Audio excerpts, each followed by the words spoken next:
أعوذ بالله من الشيطان الرجيم سورة اللهب مكية بسم الله الرحمن الرحيم تبت يدا أبي لهب وتب ما أغنى عنه ماله وما كسب سيصلى نارا ذات لهب وامرأته حمالة الحطب في جيدها حبل من مسد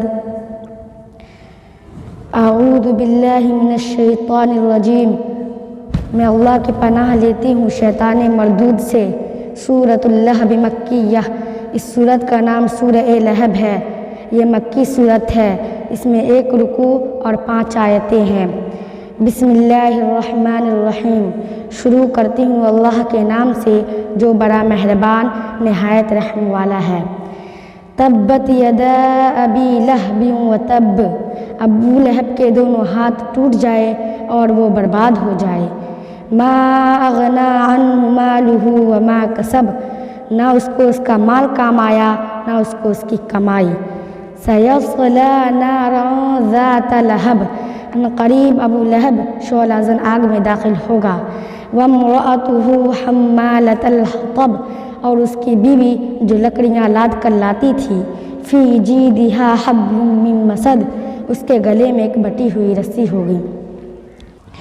شان نزول، اس صورت کا شان نزول یہ ہے کہ جب قرآن کریم کی آیت وَأَنذِرْ عَشِيرَتَكَ الْأَقْرَبِينَ نازل ہوئی تو آپ صلی اللہ علیہ وسلم کوہ صفا پر چڑھ کر اپنے قبیلہ قریش کے لوگوں کو جمع کر کے دعوت اسلام دی اور کہا کہ میں تم لوگوں کو ایک عذاب سے ڈراتا ہوں جو کفر و شرک پر اللہ کی طرف سے مقرر ہے۔ یہ سن کر ابو لہب جو آپ صلی اللہ علیہ وسلم کے حقیقی چچا تھے کہنے لگا تبا لک لہذا جمعتنا، ہلاکت ہو تیرے لیے، کیا تو نے ہمیں اسی کام کے لیے جمع کیا تھا اور آپ کو مارنے کے لیے پتھر اٹھا لیا۔ اس پر یہ صورت نازل ہوئی۔ اور اس ابو لہب کی ایک بیوی تھی جو خاردار لکڑیاں لاد کر لاتی تھی اور حضور صلی اللہ علیہ وسلم کی راہ پر جمع کر دیا کرتی تھی۔